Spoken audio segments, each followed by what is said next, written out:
at IGN Deals on Instagram reported that the Nintendo Switch 2 sold almost as many units in 4 days as the Wii U did in 6 months. So on today's show, we'll discuss Nintendo's latest hit home console.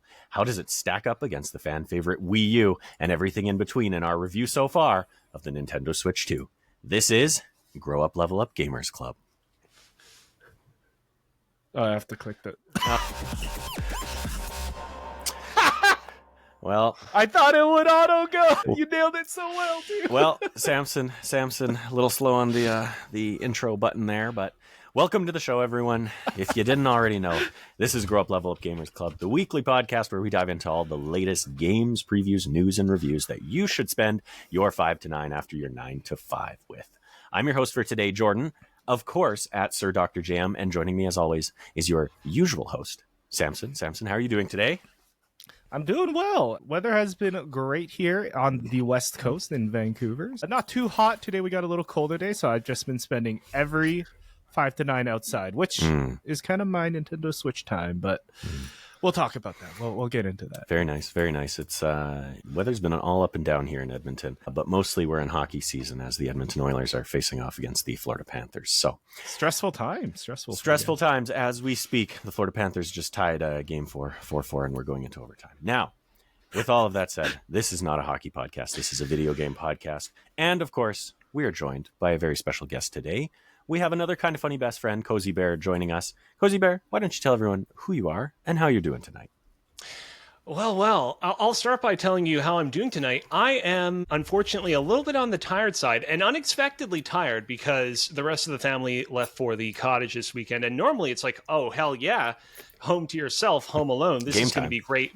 But the problem with being home alone is that it can come with a lot of unexpected jobs, a lot of unexpected requests. Hey, Kozi, we're going out of town this weekend, so make sure that you take care of these 17 different things that we ourselves were going to do when we were in town, but now can no longer do because we are out of town. So I've been running around all day working on that stuff, working on a bunch of secret projects.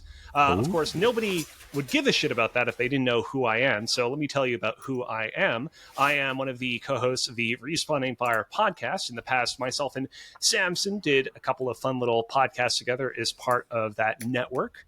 I also, of course, am a kind of funny best friend, as you, of course, referenced earlier. If you have tuned into any of the kind of funny happy hours, I'm the guy that often brings some sort of game show segment for Greg, Tim Geddes, and company to play. Oh, yes. And something that's a little bit more public-facing that maybe more of you have seen because it's not paywalled. I also run social media for This Thing Rules, the podcast recently founded by Brian Altano and Max Scoville of IGN. It is, if you've not listened to This Thing Rules, it is sort of a spiritual successor / follow-up to the Comedy Button, rest in peace, in which the two hosts basically pick something that rules and talk about it every week. Technically not this last week because Brian and Max were both very busy recovering from IGN Live, but we do have one coming up this upcoming Friday, which I believe will be in the past when this podcast technically goes live. But I technically don't run the podcast, so I actually don't even know if that's true or not. So I will defer to you guys. Fair enough. That's great to hear. Awesome. I actually had no idea about your history. Of course, I knew about your own endeavors. However, I did not know that about This Is Awesome, because I enjoy that podcast. This thing rules. This thing rules. Sorry.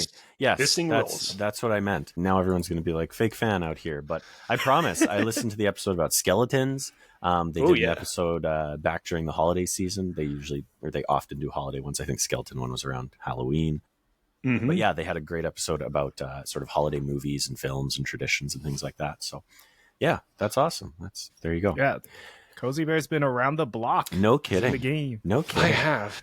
Well, as awesome as all of that is, as I mentioned at the top of the show, we're going to dive into the Switch 2 again here. Of course, last week, Samson and I had Samson's first, air quotes, 24 hours with the Switch 2. For video watchers, there's Kozibear's. As of today, the Switch 2 has been out for exactly 1 week. Samson has one. Kozibear has one. I sadly do not. If you didn't get that from the thumbnail of this episode, I do not have a Switch 2. I currently have no plans to get one, and we'll dive in a little bit into, I think, why exactly that is. However, the fates may just work out that I may have hands-on with one in the coming month or so. Ooh. So, regardless of all of that, because I'm the odd man out here, we've flipped the script today. Samson is in the hot seat with Kozibear, and I will be hosting things. So, are you two ready to rock and roll and get into our topic of today's show? Let's go. Oh, wow. As they say. Listen to that, as they say.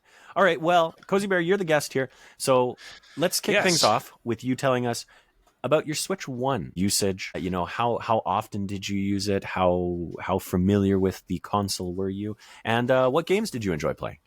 Oh, wow. He's got it on dock. My history with the Switch 1, unfortunately, requires us to go back in the past, like the angry video game nerd, and talk a little bit about my just history as a gamer in general. So allow me to take you on this Kozirific time machine just for a quick little diversion.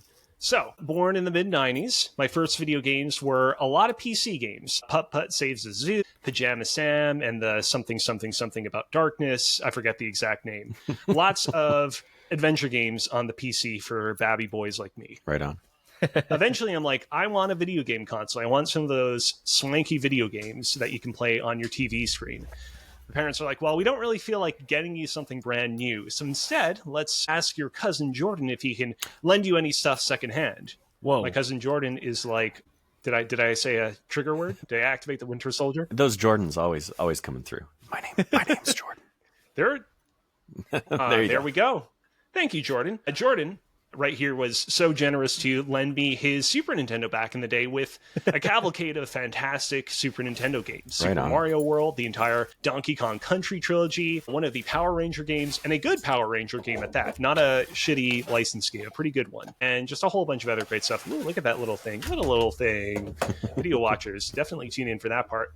And it's great because like at that point in time, I should have technically been playing the GameCube because that was the Nintendo console that would have been out in stores by that point in time. But instead I was playing the Super Nintendo, and I really appreciate it because I really feel like it gave me an appreciation for the kind of older era of Nintendo titles. Gave me a lot of perspective as I advanced through future consoles into the future. I feel like if I had started with the GameCube, probably would not have been able to get into titles like Super Mario World, A Link to the Past, Donkey Kong Country as easily. From there, a few years later, my cousin lent me his Nintendo 64 as well, and so I experienced a lot of the cool 3D games on that platform. Ended up skipping the GameCube and just going directly to the Wii. Now, the Nintendo Wii, a console that, to this day remains somewhat contentious among the Nintendo faithful. There are a lot of people who don't particularly love it for very justified reasons. It represented a turn for Nintendo towards more them pursuing more of a casual audience. A lot of games featured a lot of needlessly implemented gimmicky motion controls. Waggle. I personally, to this day, remain incredibly fond of the Wii. It's not necessarily my single favorite video game console of all time, but it's a console that I have a lot of nostalgia for. As much as there are so many games on the Wii that feature just needlessly bad motion controls that feel like they are a noticeable step down from what Microsoft and Xbox were accomplishing on the PlayStation 3 and 360 during that same generation, I really have a lot of fondness for its library of games. I think what I really appreciate about the Wii is sort of what I think a lot of people nowadays appreciate about the not the 360, but the PlayStation 3, where the PlayStation 3 was truly a incredibly fertile and creative era for Sony. It was an era where they basically were giving carte blanche to so many of their developers to just go out and make whatever their heart was speaking to them to make. Yeah. And we just saw so many interesting and unique and original IPs sort of crop up within PlayStation's, cadre of studios during that era. Same thing for the Nintendo Wii, where I feel like it was a really fertile era for unique and innovative properties. A lot of those were, pre-existing Nintendo IPs, but I feel like we got a lot of really kind of unique and interesting stuff even within those specific limitations. And, you contrast that with today, and I feel like much in the same way that we look at PlayStation 5 and are like, the games on the PlayStation 5 are better than those of the PlayStation 3, but things feel a lot more polished, things feel a lot less creative. There's, a lot more consolidation around our pre-existing IPs, and there's not as much sheer creativity as there was in the past. I feel kind of similarly about Nintendo, where I'm like, the games on the original Switch and the Switch 2 are better than they've ever been before, but it also feels like we're a little less risk adverse. Mm-hmm. And I'll leave it at that. Anyways, Fair enough. that was 4 hours about the Nintendo Wii. Jumping ahead to the Wii U, things went to hell. The Wii U, I mean, look, I'm pretty much...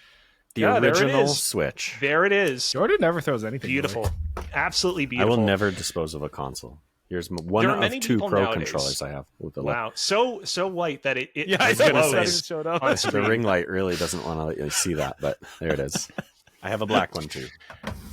The Wii U, there are many people nowadays that, ardently defend the Wii U and point out that, like, so many of the Nintendo Switch's, best titles were games that were brought over from the Wii U. That Nintendo, made some truly fantastic titles during that particular console generation, and they simply went underappreciated because the console itself was not all that great. And I basically agree. I don't disagree with that sentiment at all.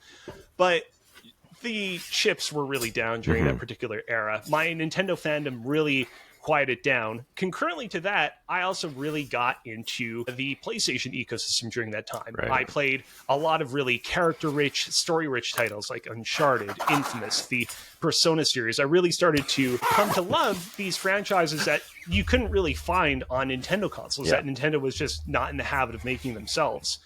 And so fast forward to the launch of the first Switch in early 2017. I'm like, okay, I'm pretty low on Nintendo right now. The Switch is really sort of the last Hail Mary that Nintendo has to sort of get me back in. And the Switch releases and everyone's like, yo, the Switch is hot. And the latest Legend of Zelda game, Breath of the Wild, really super duper hot. That game is just a one in a generation fantastic game. It I felt play like the second coming of Christ. Like the way Legend of that Zelda. game was talked about, it was crazy. It truly did. I played The Legend of Zelda Breath of the Wild, logged a good 20 hours into it, and I was like, Okay.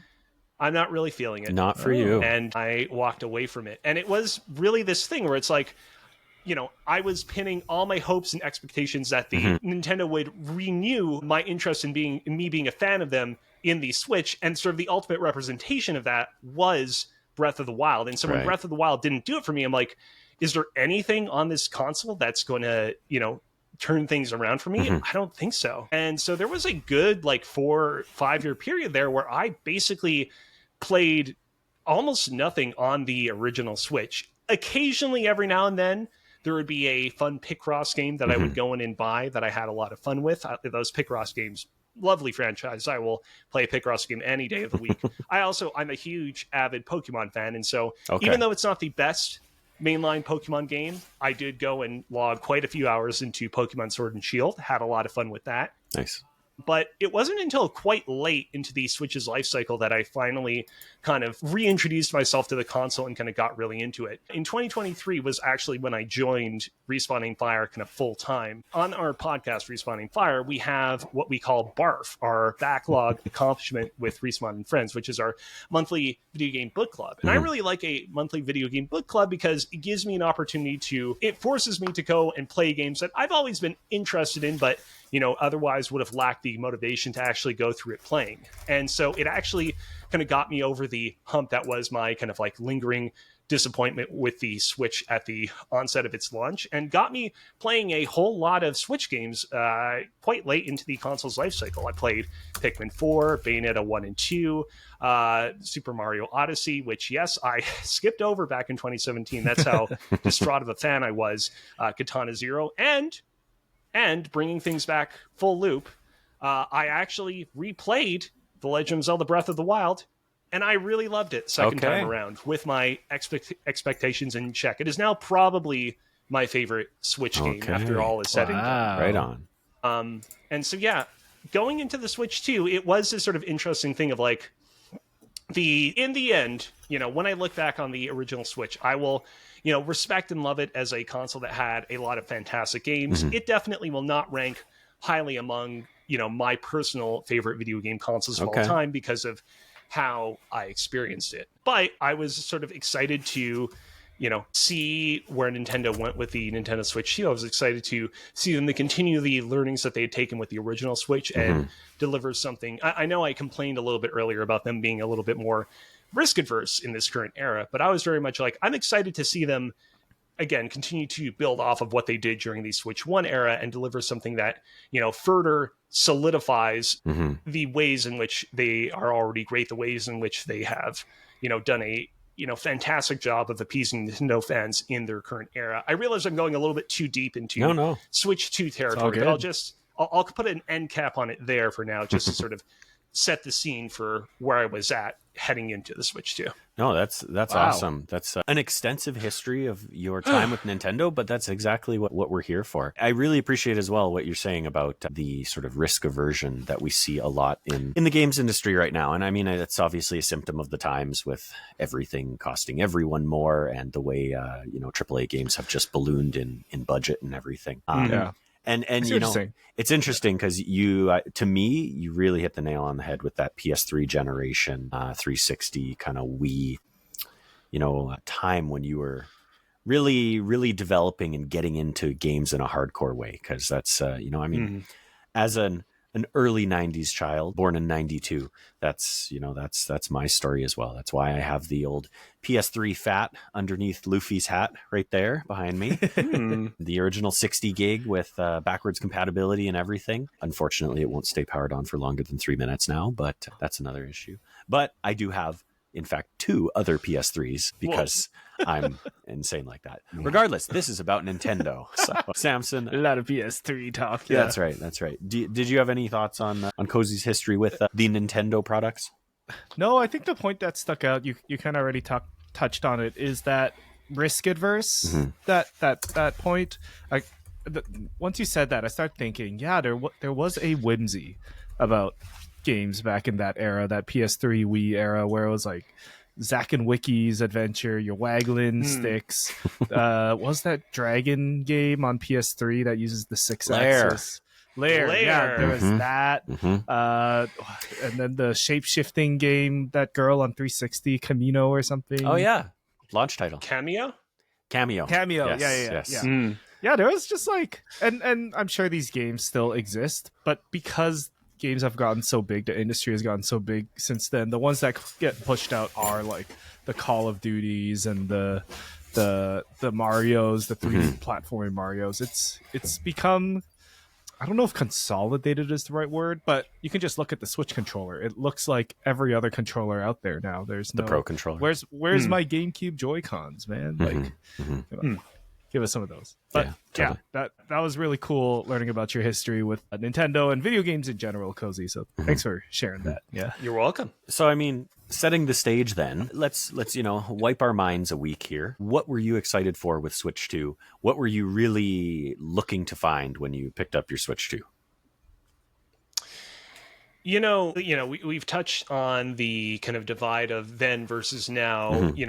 Many older fans wanting a Nintendo that's a little bit more whimsical versus the want for a Nintendo that's a little bit more risk adverse, and that, sticks to what's worked and isn't trying to upend the tea table, to use an old Miyamoto quote. The thing is like, I actually, again, as much as I appreciated the whimsy of the Wii era, I would say that I was definitely more on the side of a Switch console that sort of continued in the direction of the original Switch, that iterated upon its design without utterly flipping the script. Personally, at the end of the day, if you were to like point a gun to my head and say, hey, like, what are you most looking forward to on the Switch? It really is the games. And I don't mean that in the general sense of like the game having a flush library with lots of titles to play. I mean specifically like particular genres that I am hyper fixated on. Pokemon, obviously, being a huge one. I actually skipped over Scarlet and Violet when it first released, because as much as I love Pokemon, the general vibe was, these games don't run particularly well. I actually ended up getting the games a couple of months ago because I was on a long plane trip and I needed to give myself something to play. Enjoyed it fine then, but I'm actually looking forward to continuing to play it now on the Switch 2. So Pokemon being a huge example of, I'm excited to see, what the new hardware of the Switch 2 brings to the Pokemon franchise with the inevitable Generation 10 that we're going to get at some point in the future. And the big one for me, something that's a lot more imminent, Metroid. I am a gigantic Metroid fan. Metroid's probably my single favorite video game franchise of all time. And Metroid Prime 4 is extremely imminent. We have seen to this day, surprisingly little of that game, which has given me a little cause for concern, but certainly we can talk about that a little bit later. But yeah, that particular game remains extremely exciting for me. And so really, like, what was I most excited for in the Switch? It really is finally getting to see some of these franchises again, getting to see some of these franchises that we have seen before really sing on the Switch 2's elevated hardware. Well, and speaking of singing, I know I've seen clips and screenshots and things of some of the original Switch generation Pokemon games running on Switch 2, and it seems like they run leagues better than they did previously. Have either of you guys jumped in just to test, or have you been playing around with either, what is it, Legends Arceus or Scarlet and Violet? Yeah. So for me, that was actually the first game that similar to you, Kozi. Like, I picked up the games at launch, played about, I think I got to like the first or second gym, and I'm like, I can't do this. I'm playing a PowerPoint and I'm getting a headache. Skip over a couple months. I think I had like a long stay somewhere. It was like, I need something to do. So I booted up Scarlet and Violet again, pushed myself through the really bad frame rate, the hitches, all of that. And then I actually got to the Elite Four, but then I said, okay, I know Switch 2's coming. Put a pin in it at the end of the game. Yeah, exactly. I think I'm like right outside the doors. And then it's like, I'll come to it during Switch 2. Right. So that's kind of the first game that I really wanted to play on Switch 2, because now I get the enhanced frame rate. I'll see more Pokemon. And to be fair, it looks great and it runs great now. Like, no problems. Graphics and art style, sure, it's not the greatest. No frame rate can fix that. Yep. But now it looks really good. And the ironic thing is now it's running at like 60 frames a second. And that's also tripping me out. Like, I'm also getting a headache from everything being a little too smooth, a little too responsive. So I'm just being a diva. It really is like the world's longest cock tease of all time, because it's easy to forget. Pokemon Scarlet and Violet came back. They released all the way back in November of 2022. The way that people talk about it, the way that people talk about, us finally being able to experience Scarlet and Violet in the way that they were originally meant to be experienced, you would assume that they came out only a few months ago, but no, it's been over 2.5 years. Over 2.5 years. But when they came out, we were all like, well, Switch 2 is going to be right around the corner. We're not going to have to wait too long. But Nintendo, they turns out they had a Peach game, they had a new Mario Party, they had somehow millions and millions of Switch games yet to go. I actually, by the way, to answer your question, I have not played any of the other Pokemon games yet. Okay. I did play some other Switch 1 games on the Switch 2 to test out their performance, but we'll get to that later, I'd imagine. I mean, dive in. What did you test out? So the games I did play, I played 3. I played Mario Kart 8, and I only played Mario Kart 8 because I had a friend in my friend group that only had the original Switch 1, and they were like, I really want to play Mario Kart, but I don't have the Switch 2, so let's play Mario Kart 8. Ran fine, ran fantastically. Mario Kart 8 Deluxe, not a game that ran poorly on the Switch 1, so hard to tell the difference, but still plays great. Here's something I haven't even considered. Yes. I assume you played online with them then, from your Switch 2, and they were on the Switch. Were they on the Switch 1?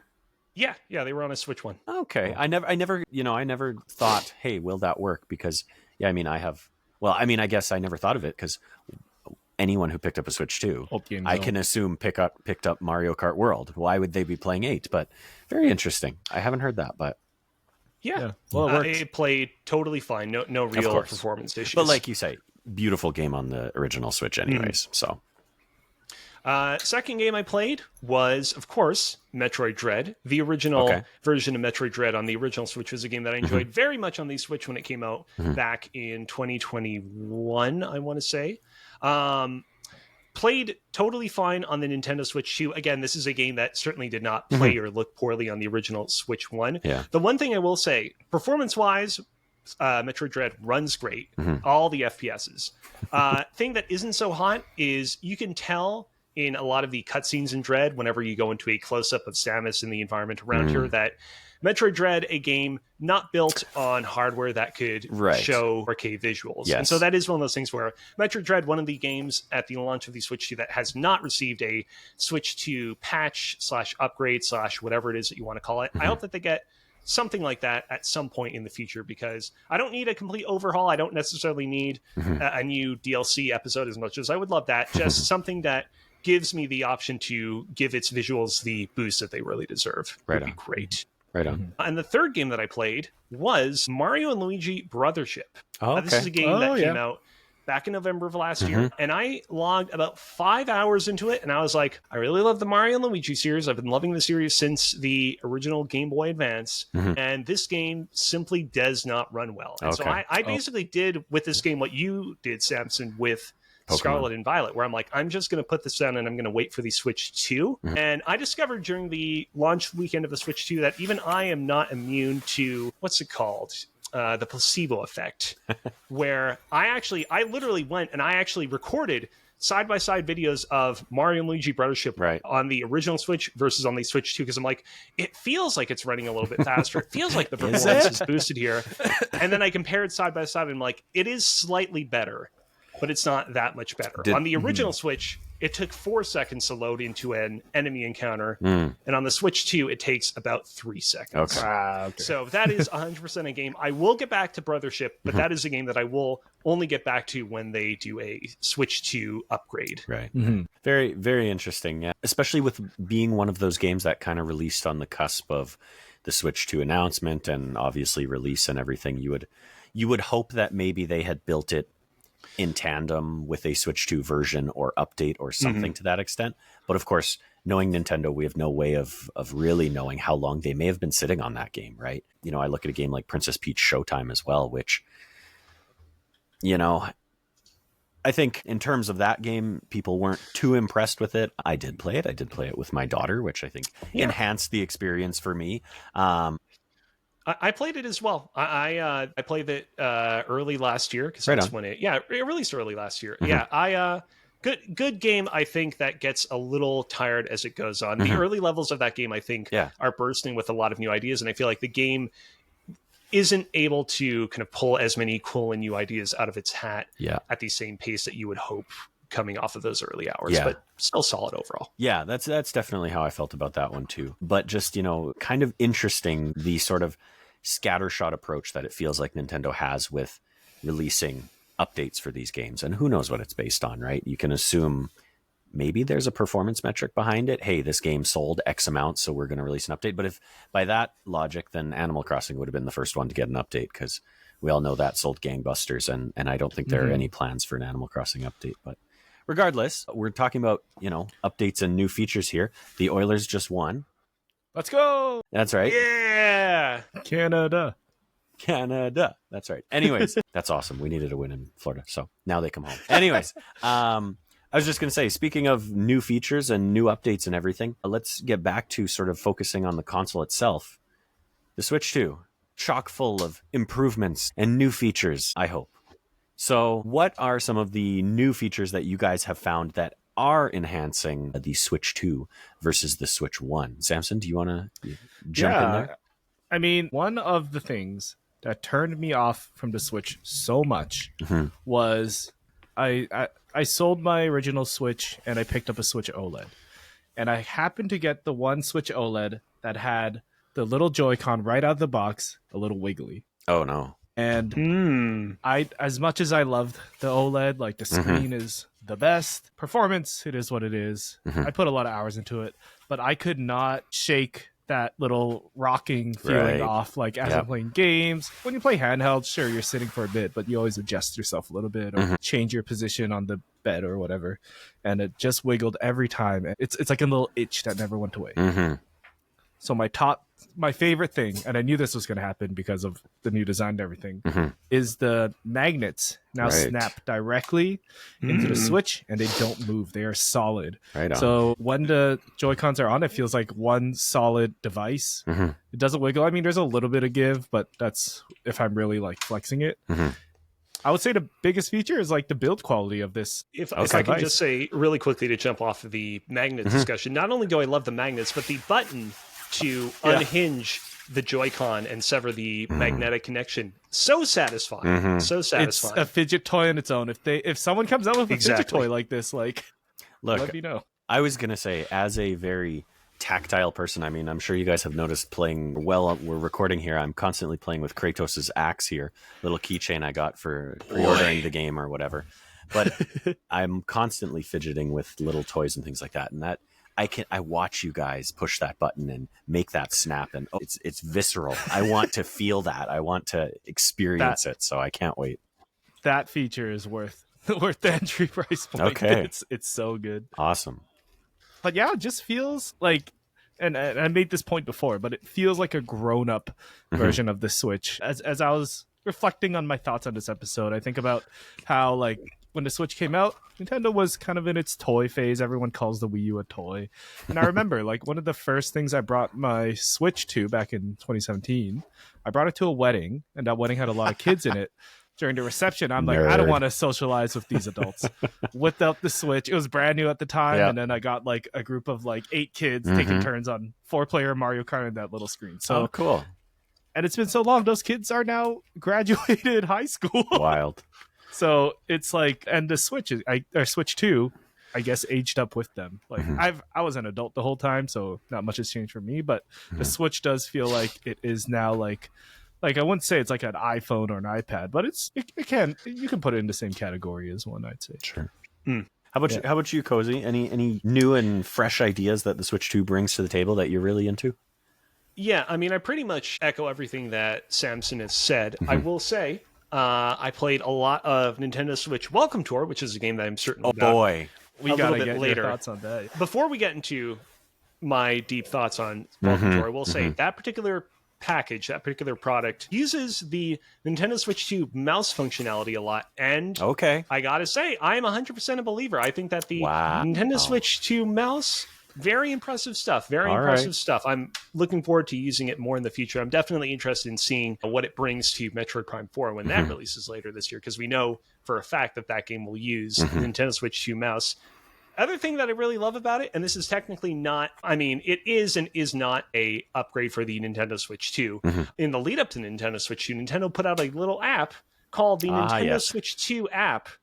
And the Nintendo Switch 2 app has a few different functionalities. One of its functionality is just allowing you to directly upload screen grabs and screenshots directly to your phone, which you can then directly share to your Blue Skies, your Twitters, your social medias in general, which, as somebody who loves to share screenshots and clips from my video games, was incredibly appreciated. Because I went through the whole rigmarole on the Switch 1 of like scanning the QR code and then syncing up your phone's Wi-Fi with the Switch's weird Wi-Fi zone. And oh man, it was god awful, but I went through with it, and I'm happy that it seems like Nintendo has rewarded dedicated fans like me with a dedicated app that just streamlines the whole process. I feel like I emailed myself at one point with the Switch trying to get a screenshot out of it. I'm like, I don't even know how that worked. And what sucks, you know, and I want to preface this by saying this is the least worst aspect of Elon Musk taking over Twitter. But there was a time where you could just directly post your captures from the Nintendo Switch to Twitter, and then Elon Musk took that over, and that no longer became an option, and you had to rely on ye old QR code. Fair enough. Well, I'm glad you brought up the mouse controls, because that was one of my biggest questions. I would say I am a known hater of this silly mouse feature. So I'm pleased to hear that you're enjoying it.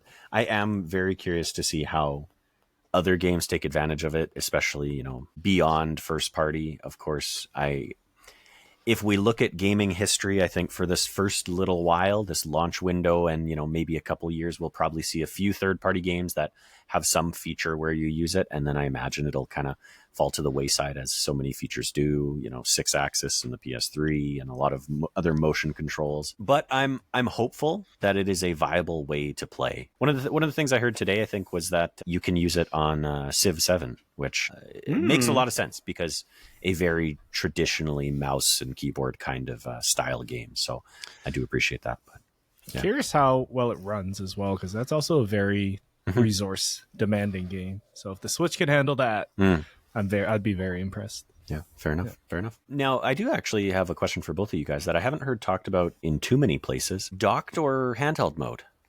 Which do you guys find yourself using most often? Have you played around with both much at all yet? Kozibear, why don't you go first?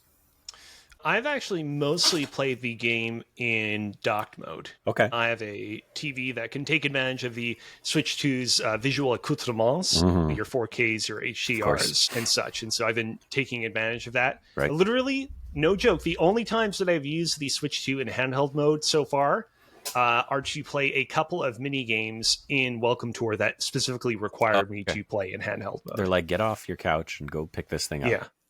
Historically, I mean, I played the original Switch like 50-50 docked and handheld. And so I suspect that over time I will play it in handheld mode as well. Right now, I don't have any big trips, no long-ass plane rides or train rides or what have yous coming up. So I've pretty much just been entirely at home, and so it behooves me to just play it on the big TV. Right, fair enough, fair enough. Samson, how about you? Because I get the feeling you might be a little more handheld. Yeah, actually, I would say I'm 90% handheld. Okay. 10% docked, and I think that's just because the nature of my setup. Like my TV is not in the most comfortable position. We had a barbecue this weekend where I disguised it as, "Hey, it's hot. Let's have a barbecue." / I got the Switch too, and everyone's like, "Oh, okay, we'll come over and play some Mario Kart, play some Mario Party." That was the only time I really used it on TV. So yeah, I would say most of the time I was using it handheld, played it on the couch, the kitchen table, brought it to my grandparents' house, and then showed my parents, and they thought, well, I showed them, it's like, yeah, this is the Switch 2. I showed them the control thing, and they're like, wait, don't you already own this? What do you mean? I was like, no, it's 2, it's different. Yeah, it's like I thought you already had this. And then today, actually, I tried something a little new. I took it to the apartment gym and attached connected the Pro Controller 1 to it. I bought the 2. And then tried to run some Fortnite while on the exercise bike just to see how well. And the gym Wi-Fi is not that great, so I was lagging like crazy, but it was playable. It was really comfortable. As you can see, I took the controllers off because I think the triggers made it face a little too forward, so I was a little nervous of it falling forwards. But it functioned well. So I would say I'm mostly a handheld player using up that glorious 8-inch screen. Yeah, I enjoy it a lot handheld. It's a lot more comfortable to hold. The bigger Joy-Cons or buttons and joysticks on the Joy-Cons are so much more comfortable. And I'd say for like these games, I'm mostly a handheld player. I owned 2 Steam Decks and sold both because they were too heavy and too uncomfortable to hold for long periods of time. Switch has never had that problem for me. I don't even need the like some people like the different Joy-Con, the Hori controllers or the grips. I never had that issue, so I'm lucky that way. So yeah, I'm mostly handheld. I like it. I haven't tried it too much on the TV, so trying to find a good game for that. Maybe Fortnite. Yeah. Let me take one step back here, and we'll just put a pin in the Nintendo Switch 2 conversation. Ooh, why did you own 2 Steam Decks and sell both of them?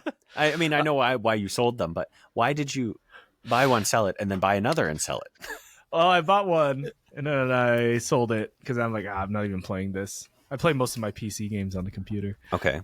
So I sold it. And then they came out with an OLED one. And I was like, this this time it will be different for The sure, upgrade. right? This time it will be different for sure. Okay. And I used it the exact same way, very rarely. Fair enough. I think it was like the odd roguelite I liked playing on the couch. And then I had a buddy that was like, hey, I want to build a gaming PC, but he's like a dad. So he's like, but I also want to play on the couch. I was like, well, do I have a thingy for you? Yeah, fair enough. Yeah. Gotcha. Okay, so I mean, Alex, you mentioned you are mostly playing in dock mode and everything. Are you a big, I guess, a big tech guy when it comes to screen resolution, size, all that kind of stuff? Then you have touched on a few of the key terms that we look for to determine that. So yes, I honestly, like, I got to be totally honest with you, not especially. okay, Growing up, I was much more of the kind of gamer that was like, I'll let the big companies, your Sonys, your Microsofts, your Nintendos, come out with the consoles that I can stick into my TV and I'll, be able to enjoy whatever it is that they deem fit for me to enjoy. I wasn't the kind of person to go out and build my own PC until much later in life. Of course, I appreciate a lot of the, visual and technical upgrades that the Switch 2 has brought to the game, but I'm definitely not an experienced person in that regard. If this whole show is secretly leading up to some sort of quiz where you're going to quiz me on my video game computational and technical knowledge, I'm going to warn you, I'm going to flatline the quiz. How many teraflops does the Switch 2 have? Go! Oh boy, no clue. A million. A million. 1 billion. Close. Probably. Something in that range, I think. Anyways. All right. Well, no, that's fair enough. I like that we have kind of two sides of the coin here. Two sides of two Joy-Cons of the Switch 2 here. We have the primarily docked and primarily handheld. I definitely fall somewhere in between, but hey, I don't have a Switch 2, so let's not talk about me. Now, Alex, you did bring up a couple times that Nintendo Switch 2 Welcome Park. Is that what it's called? Welcome Park? Welcome well, Tour. Everybody Welcome gets Tour? confused because the PlayStation Vita game was Welcome Park. There it is. And I talked about that last week. The awful thing that wasn't really a game, but was kind of, but tried to walk you Welcome through things, Park. but didn't really walk you through things. Welcome Park on the PlayStation Vita. Okay, unfortunately, the sentence doesn't make sense, so let me inverse it. Welcome Tour on the PlayStation. Fuck. Hold on. Let me take 2 steps back now. Nintendo Switch 2. Yes. Welcome Tour. Yes. Here we go. I had to There physically we look go. at the name There of we this go. thing to remember it. Yep. Nintendo Switch 2 Welcome Tour should prostrate before the grave that is Welcome Park on the Vita. Okay. Welcome Park on the Vita, a far, far better experience than Nintendo Okay. Switch 2 Welcome Tour. All right. So, Nintendo Switch 2 Welcome Tour basically consists of a combination between what's supposed to be a theme park experience, but really feels like the equivalent of walking through an interactive manual for the Nintendo Switch 2. You walk on all of these sort of giant recreations of the Nintendo Switch 2 hardware and its various accessories, and you basically have 4 different actions while you do so. Number 1 is you collect stamps. You do that by walking up to the various components of the Nintendo Switch 2 and its accessories and collecting them when the option to do so appears. That's totally fine. Everybody loves collecting stamps. No disagreements there. Collectathon. Love it. Yes. Part 2 is taking part in a bunch of... Sorry, hold on. I actually wrote up notes Oh, wonderful. just so that I could have all my thoughts I in love order it. for this. You have tech demos Okay. where there is no set end goal. There's nothing that you're trying to accomplish. You're just showing out the capabilities of the Switch 2. Okay. Those are totally fine. Okay. Then you have quizzes. You have these sections where you'll walk up to an attendant and they'll be like, hey, do you want to learn a little bit about this particular component of the Switch 2? And you say yes. And they're like, all right, go and read these 5 different essays about aspects of the Switch 2 and then come back to me and I'll quiz you on what you read on the essay. Nice. And if you get one of my questions wrong, you're going to have to go back to one of the essays. We won't indicate exactly what question you got wrong, but we will highlight some of the essays that perhaps you should review. The problem with these quiz segments is that I'm not really sure who exactly they're for, because the information contained within it's a little bit too simple, a little bit too basic, a little bit too surface level for someone like me who's more of a deep cut Nintendo fan who has an open mind and is willing to hear about the more technical side of these consoles, but it's also just too dry and too boring to like invest younger children, younger players, more casual consumers of the Switch 2 who might accidentally stumble into this experience as well. So that stuff's not so great. And then finally, you have mini games. And the mini games within Nintendo Switch 2 Welcome Tour were honestly the thing that kind of, motivated me the most. Yeah, exactly. Enticed me. Perfect. Talk about an SAT word. Actually, none of us, we're all Canadian, so we wouldn't know what that is. I was really excited to see what the minigames had in store. And let me tell you, the minigames in Nintendo Switch 2, exact same problem as the quizzes, where I don't really know what they're for. Where the minigames are consistently incredibly simple, incredibly basic and flavorless, kind of in a sort of way that might be appealing to less experienced players. So people that just want a kind of like quick jump in, jump out experience. But they're also way too challenging. It's like, all right, you're going to go into Nintendo Switch 2 mouse mode, and you got to move your cursor around the screen while we throw a million spikes down from the ceiling. If you get hit once, you die, and you got to survive X amount of seconds to get these medals that you can use to unlock even more mini games that are just as challenging as the initial mini games, which are already incredibly challenging to begin with. Like, it is genuinely mind-boggling how incredibly difficult and just not fun and not creative these mini games are. I said this. Sorry, go ahead. No, I was just gonna say no. You keep going. I'll save my thoughts for when you're done because I have some thoughts. Here's what I'll say. And I recently kind of echoed this sentiment on the Respawning Fire podcast as well. in the lead up to the launch of the Switch 2, there was a vocal, proponent of people that were like, yo, it's not very cool that Nintendo is selling Nintendo Switch 2 Welcome Tour at a premium. They should really include this as a pack-in title for the Nintendo Switch 2, like they did with Wii Sports in the past, to highlight one of the more popular examples of Nintendo doing so in the past. Wii Sports on the original Wii was like such a fantastic example of a free pack-in game.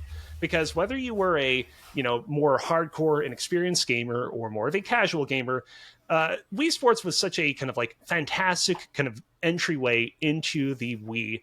It's such a great example of a game that after throwing a few baseballs and a few rounds of Wii Sports baseball, throwing a few bowling balls, easily the best game in that particular package. Like you really get jazzed to experience the rest of the Wii, what the rest of the Wii has to offer. It really sells you on just the majesty that is the Wii circa late 2006. Nintendo Switch 2 Welcome Tour. Sorry, I stumbled over the name because I wanted to make sure I didn't say Welcome Park. Yes. Is sort of the opposite, where after playing that, I'm like, this is like low-key kind of deflated a lot of my excitement. Oh, no. And It's amazing. Think, and I want to acknowledge that I acknowledge that this is both a crackpot theory and admittedly kind of a cynical theory. But my theory is that I think that Nintendo deliberately made Nintendo Switch 2 Welcome Tour a premium title rather than a free pack-in because they realize that it's not a very good sales pitch for what the Switch 2 is capable of and why you should be excited for it.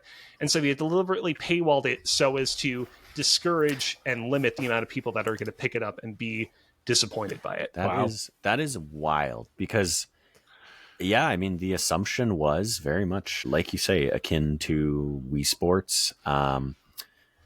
Even Astro's Playroom, maybe a little more on the Astro's Playroom side. I really like the way you describe Wii Sports because you're absolutely right. It wasn't just a tech demo of the Wii. It was a demo of here's the capabilities the Wii brings to the table. And I mean, for most people, for a lot of people, it's the only reason they bought a Wii. I mean, bowling is the reason why Wiis started popping up in retirement homes and old folks were loving them and all sorts of things like that. Everyone, literally everyone and their grandmother had a Wii because of Wii Sports.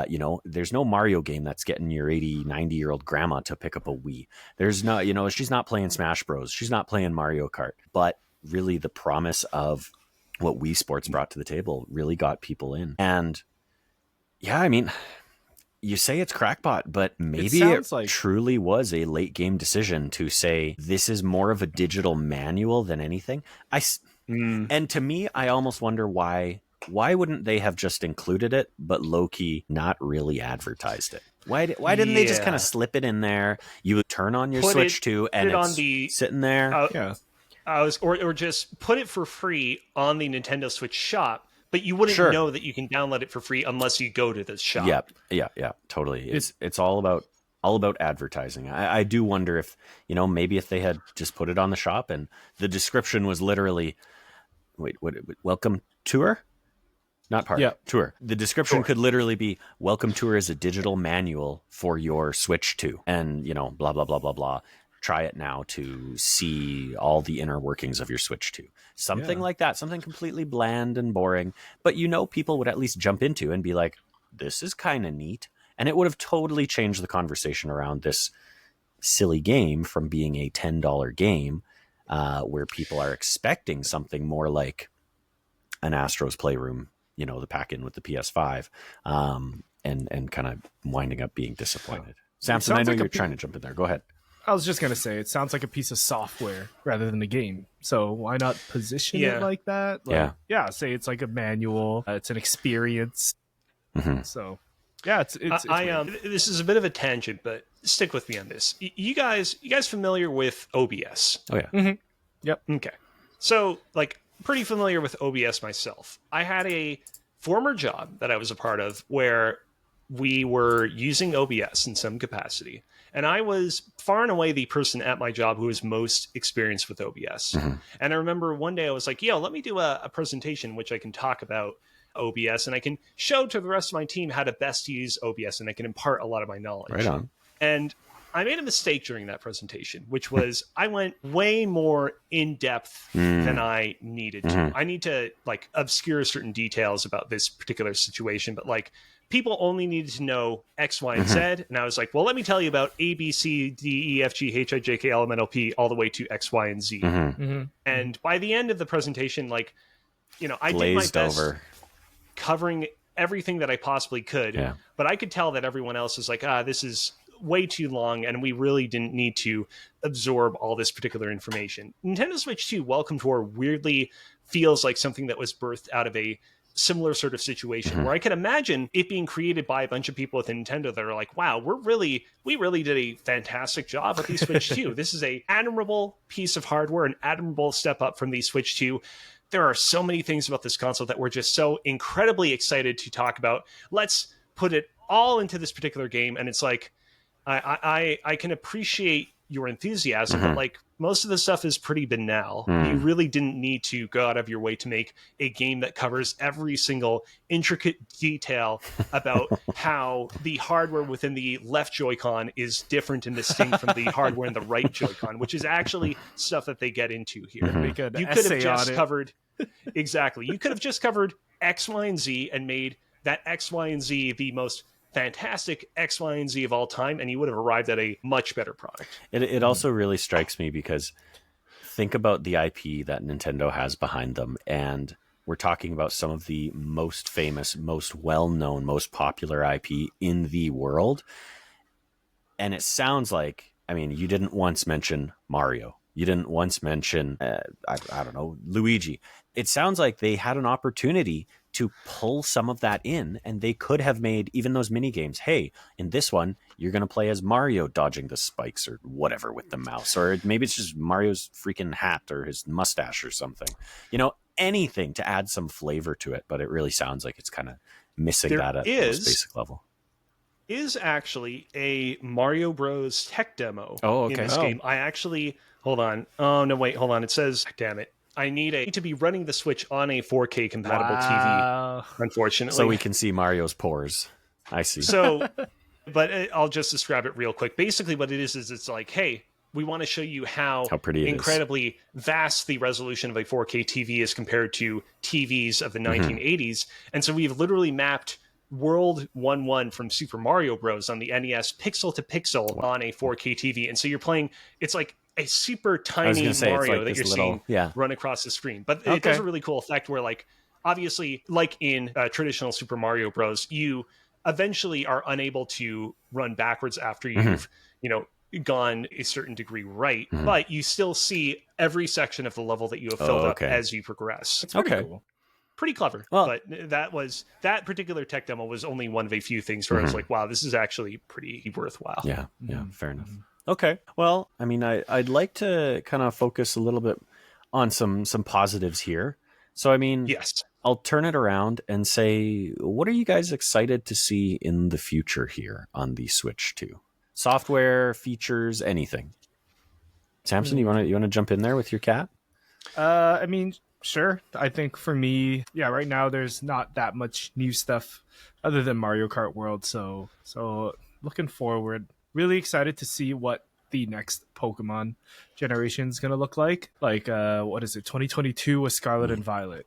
So that means this one's been cooking for a while compared to the other Pokemon games. Of course, we don't know exactly, but Pokemon was a yearly franchise, annual franchise, similar to like Assassin's Creed until they stopped because I think people got to them or whatever, and it's a big deal coming up. It's 30th anniversary, it's 10th generation, so I think expectations are a little higher.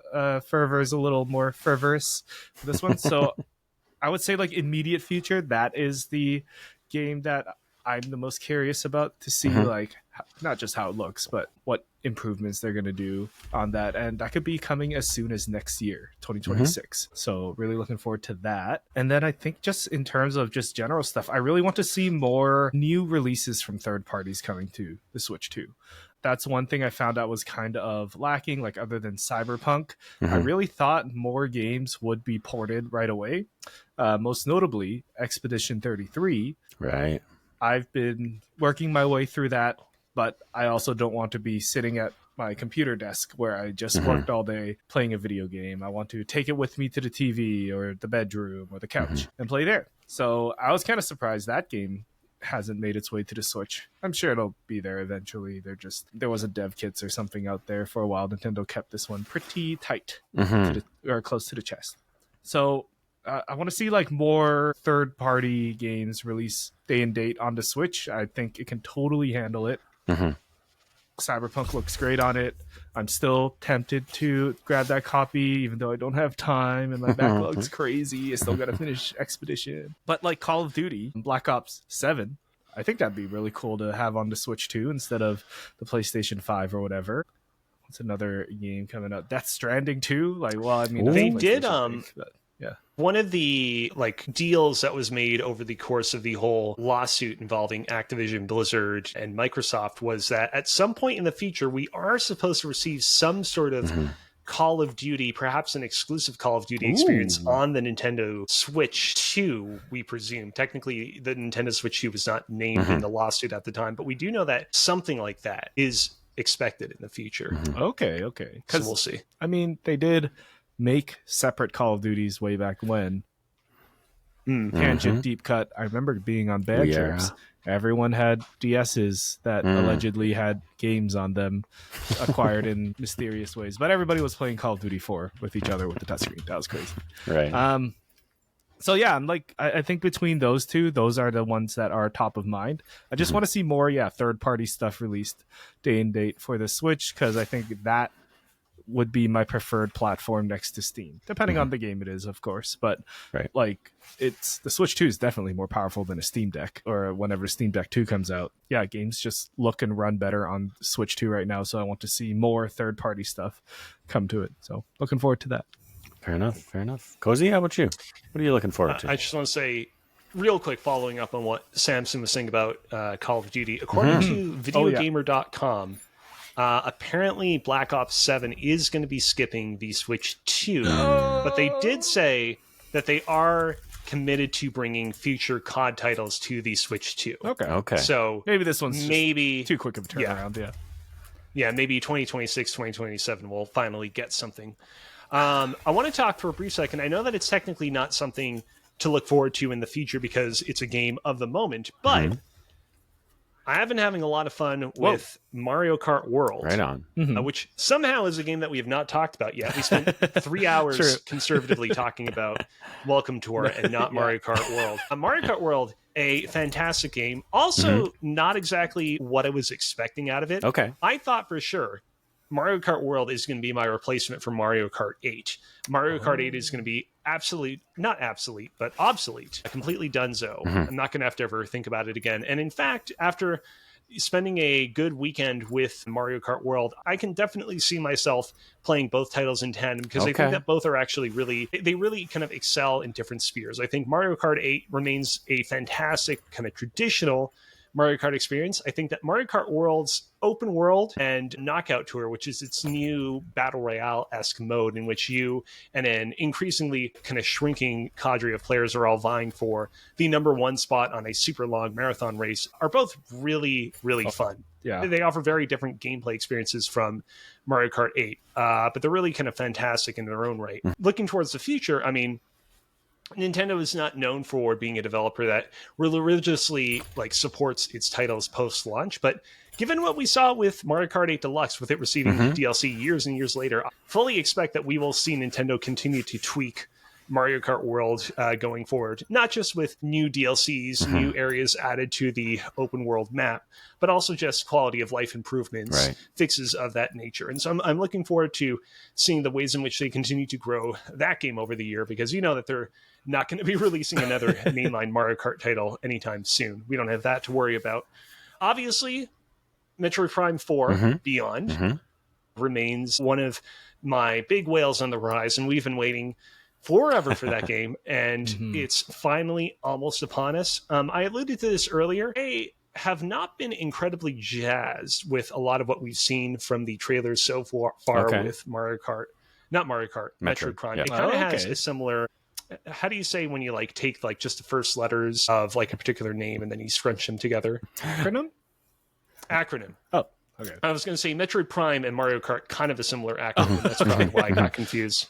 This is like Welcome to our Welcome Park. Yeah, exactly. I don't know. I don't feel like the trailers have done a very good job of, like, again, talking about who is this for. I feel like, as a longtime fan of the series, I don't feel like the trailers have done a very good job of really speaking to me why I, a longtime fan, should get excited for what Beyond has in store for us. And I feel like if I was a newcomer to the franchise, if I had not played a Metroid Prime title before, I don't feel like the trailers for this game have particularly had the sauce. I don't think they've done a really good job of really selling, this is why you should care about this 30-plus-year-old franchise that is incredibly acclaimed. But I mean, I feel like that what I just described is sort of true of a lot of other Nintendo titles. I remember Tears of the Kingdom's trailers not really hitting, and then that final trailer like really bringing the thunder at the 11th hour. So maybe we're still due for the truly kind of fantastic Metroid Prime 4 trailer that's really going to bring the thunder. And then, beyond that, obviously, Pokemon Gen 10 is definitely something to be looking forward to on the horizon. What was it? There was one last game that I wanted to highlight. Is like, oh yeah, it's going to be cool when we can finally... Yeah, that's right. That's right. It's almost there. It's almost there. Yes. And I want to preface by saying, of course, we're treading into the realm of hypotheticals with this particular one. Fine. But I am excited to see not necessarily what the next mainline Zelda game is going to bring us, but what the next like interstitial / Zelda remake is going to be on this particular platform. There have been a lot of people who have been saying, oh man, Nintendo Switch 2, are we going to finally get that remake of The Legend of Zelda Ocarina of Time? I'm not, like, I try not to get super jazzed about that particular line of thinking, because to my knowledge, there have been no credible rumors or leaks to suggest that something like that is actually happening. I think that's just a lot of people trying to wish that into existence. Like, I am really curious to see, like, Eiji Onuma and company have basically indicated that here on out, they see themselves as continuing to take the Zelda series in the direction that Breath of the Wild and Tears of the Kingdom went in, a more of an open world-esque experience. But for sure, they are going to continue to have side Zelda titles that experiment more with that traditional Zelda formula. And I'm interested in seeing kind of what we get out of that particular vertical of the Zelda franchise on the Switch 2, because I think there's the potential for some really cool stuff there. And that is one of those things where I've not played it myself, but a lot of people have talked about how much they got so much enjoyment out of Link's Awakening, the Link's Awakening remake on the Switch 2, thanks to the visual and performance improvements that the Switch 2 brought to the game over the launch weekend. Yeah, totally. That's one of the big ones that I'm hearing.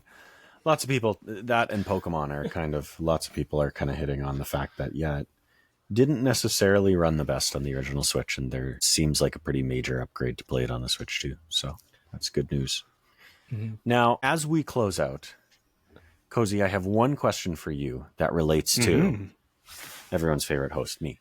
I never played Tears of the Kingdom or Breath of the Wild on the original Switch. I didn't know this. Shocking. I'm going to say when I get a Switch 2, do I go back to one or both? And question 1A, do I start with Tears of the Kingdom or Breath of the Wild? So, unfortunately, I realize that this entire podcast, the stories that I've been weaving have layered twist upon twist upon twist to my kind of experience with the realm of video games. And I'm ready to add another twist upon the pile. I talked about how I didn't really jive with Breath of the Wild when it first came out. And then much later, I came back to Breath of the Wild towards the end of the Switch's life cycle and really loved it then. Yeah. The reason why I came back to Breath of the Wild at the end of the Switch's life cycle is because I wanted to prepare myself for Tears of the Kingdom. And I actually did not love Tears, unfortunately. Okay. But the reasons why I love Tears are kind of very specific to some of the things that I really loved about Breath of the Wild / some of the sort of things that I was willing to forgive about it. The thing about Breath of the Wild is. I didn't really love it back when I first played it because it wasn't really the Zelda game that I expected it to be. And, coming off of all of those fantastic story and character-rich experiences on the PlayStation 3, I found its story to be a little bit weak sauce. Right. Playing through it again towards the end of the Switch 1's life cycle, I kind of compartmentalized the game's poor story in my head as like, well, number one, Nintendo had their work cut out with this game. They had to completely reinvent the Zelda franchise, and they did so in fantastic fashion. And so I kind of forgive the fact that this game has kind of a weak story because it's clear that their priorities were elsewhere. And the other thing I kind of told myself was, well, the story in this game is very basic, but certainly the reason why it's basic is because they're trying to lay down a very solid and straightforward foundation that they can use to build more interesting stories upon going forward. And what really kind of disappointed me with Tears of the Kingdom is getting into that game and being like, oh man, they really did not take advantage of the foundation that they laid with Breath of the Wild. IMO. I know there are some people that will disagree with me on that point. I know there are some people that will speak about how much they love the story of Tears of the Kingdom and whatnot. For me personally, I really wanted Tears of the Kingdom to follow up on so much of what Breath of the Wild was building towards, and I was disappointed that the game, at every point in which you wish that the game zigged, it zagged. It really felt like they couldn't tell whether they wanted to make a game that was a direct sequel to Breath of the Wild or a game that was entirely self-contained, and that indecision, I think, was very palpable in its design and in its narrative structure. And to answer your question, I honestly would say just go with Breath of the Wild if you have to choose one or the other. But I know that there are many people who would insist that you should probably go with Tears of the Kingdom instead because it largely is, so much of the same game, but more built upon and more evolved.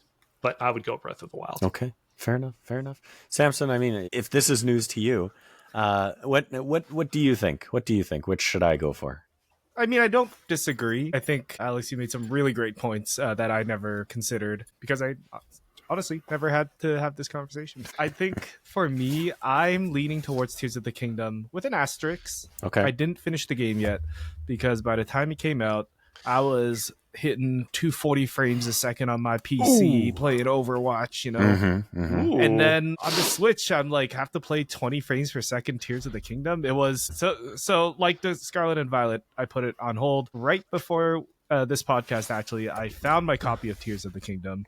Okay. It was in the box for Paper Mario and the Thousand Year Door. So there's some mix up there. So I don't know where the box for Tears of the Kingdom is, if that's in there. And I bought the upgrade pack. So I will be diving in sometime this week, maybe by next episode. But in my opinion, I just feel like Tears of the Kingdom is a much more fleshed out game. There's an actual story to it that's like a narrative. I think that the world and the system, there's just more to do. That being said, a lot of Breath of the Wild's magic was the fact that it was like, it was the first game where it was so open with with barely a mini map and you can go anywhere. And it was just so natural to discover stuff. And then with Tears of the Kingdom, they gave you like vehicles and you become an engineer. So I do. So yeah, Kozi, I do see your point. It's the first one's a lot more simple. The story is still there and you're discovering a lot more. Whereas Tears of the Kingdom is like, it's like you're engineering stuff along the way. If I had to choose one, now I had a buddy who also started with Tears of the Kingdom, and then he was like, I'm gonna play Breath of the Wild, and I said, I don't know if you'd enjoy it because Tears of the Kingdom is just so much more than that. And then he played Breath of the Wild and he did finish it and he said, yeah, you're right. Okay. But I think if you're only going to play one, I think the magic of Breath of the Wild's still there, especially if you haven't played an open, sprawling world game like that. Breath of the Wild can't go wrong with either one. But if Kozi says Breath of the Wild, I trust his opinion. I mean, I will say to give a little more fuel to the Tears of the Kingdom fire in this particular debate, like. Everything that I didn't love about Tears of the Kingdom, about it, not really following up on Breath of the Wild in the ways I wanted it to, of it, being a little bit more self-contained than it should have been, are arguably points in favor of playing it first as opposed to Breath of the Wild. Right. Because you don't have to worry about going into Tears of the Kingdom and being like, oh man, I'm really confused about what's going on here. So something else to consider as well.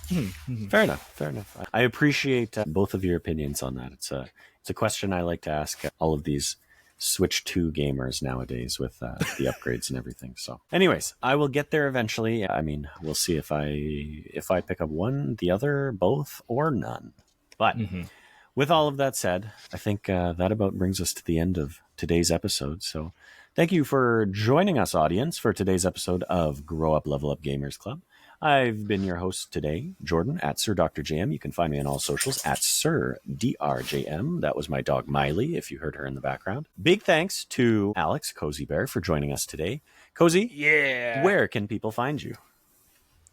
You can find me over on Blue Sky at kozibear.bluesky.social. That's KOZIBEAR.BSKY.social. I, of course, record the Respawn Aim Fire podcast with the Respawn Aim Fire podcast crew. And normally we're live on Twitch on Mondays at 8:30 p.m. Eastern Standard Time. The Twitch channel that we stream it from is actually not twitch.tv/respawnaimfire. I don't know what you'll find over there. So don't yell to your mom if it contains something illicit. Instead, you can find us at twitch.tv/affable idiots, AFFABLEIDIOTS. That's where we stream live, but we are Respawning Fire on all the other social media platforms, including YouTube, where you'll find our episodes after the fact. And I do want to highlight, I mean, I don't really need to promote this because, of course, this podcast is run by Brian Altano and Max Scoville, two of the bigger people within the podcasting game. But This Thing Rules is a fantastic podcast, and all of its social accounts are run by a fantastic individual and contain a lot of fun little trivia. For example, we recently did an episode about Mountain Dew. Did you know that the Japanese version of Metal Gear Solid Peace Walker has a ton of Mountain Dew product placement, including life-restoring cans of Mountain Dew, a Mountain Dew t-shirt, and even a briefing file in which Kaz and Snake discuss the beverage's origins. Did you know that the person to drink Mountain Dew the fastest was YouTuber / competitive eater Eric Badlands Booker, who in 2022 managed to drink an entire liter of Dew in a record-breaking 6.8 seconds? Wow. Did you know that in 2004, Microsoft and Mountain Dew collaborated on the limited edition Mountain Dew Xbox, which cost 550 Dew points and an additional $100? Those are just some of the interesting factoids that you can find by following thisthingrules.bluesky.social. You can also find all that information on our Twitter account, which is at thisthingrules_show as well over there if you still use Twitter. So yeah, go check all those out. And definitely, I will recommend you Google image search the Mountain Dew Xbox, because, whoo, boy, is that thing ugly. Samson, thank you for being our usual host and for taking the hot seat today, along with Kozi. Where can people find you? You can find me on all the socials at SamsonXP, at SMSN on the BS on the Blue Sky. And if you want to follow me and my Pokemon TCG adventures, at SamsonTCG on Instagram. I've been slacking on that though. I gotta post more deck lists and what the nerds that play Pokemon cardboard think about. And just jumping back a little bit, shout out to Adam and Chad over at Respawn Aim Fire, friends of the show. We had Adam on here a while ago doing an interview on Grow Up Level Up. So hop back over to that episode if you want to see what it's like being a podcaster. Right on, right on. Yeah. Well, thank you both again. This has been Grow Up Level Up Gamers Club. Thanks for joining us today. Now let's close out the show by passing it back over to Alex Kozibear. And why don't you leave us with some words of wisdom? Ooh, words of wisdom. Well, there's never been a Doritos-flavored Mountain Dew on store shelves. There's been two Dew-flavored Doritos. 2008's Doritos Quest, which veiled its flavor and mystery as part of an online contest, and 2020's Doritos Mountain Dew, which was exclusive to Australia. A Doritos-flavored version of Mountain Dew, codenamed Dewitos, was tested at colleges during a brief period in 2014, but never made it to market. A Redditor who tried a sample claimed at the time that it, quote, tastes like orange with a Doritos aftertaste. And as your word of wisdom.